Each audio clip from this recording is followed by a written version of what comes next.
अहो इथं झोपलात का तुम्ही? अहो एवढे कशी शांत झोपलात? उठा.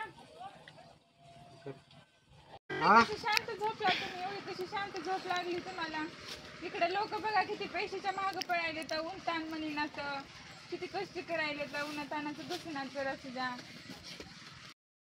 माणसानं स्नेह माहिती आहे का, आहे त्या परिस्थितीमध्ये समाधान मानलं पाहिजे.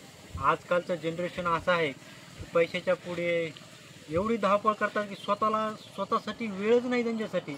आणि अशी निवांत झोप तर कधी येणार. त्याच्यामुळे मी कधी स्वतःला इतका नशीबवान समजतो की मला कारण सुखाची झोप तरी लागते. आजकाल असे लोक आहेत काही ठिकाणी माहिती आहे का, भविष्याचा विचार करून एवढी पळापळ करून स्वतःकडे तर लक्ष देत नाही. कारण फॅमिलीसुद्धा वेळ ते स्पेंड करू शकत नाही. एवढं ते पैशामध्ये आणि एवढं ह्याच्यामध्ये ते वेळ ही व्यस्त झालेली आहे. कारण सगळ्यालाच माहिती आहे एक ना एक दिवस आपण कधी ना कधी बेडवर जाणारच आहे. त्याच्यामुळे आहे त्या गोष्टी समाधान मानायचं.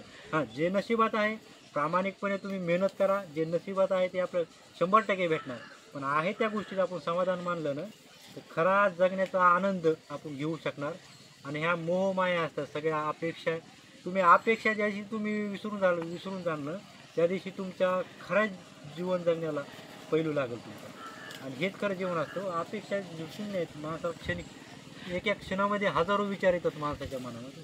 त्याच्यामुळं मनावर थोडंसं योगा करून कंट्रोल करून ज्या गोष्टी आहेत त्या गोष्टी समाधान मानतात आणि त्या गोष्टी एन्जॉय करायच्या. बस एवढीच लाईफ आहे. कारण शेवटी सगळेच बेडवर जाणार.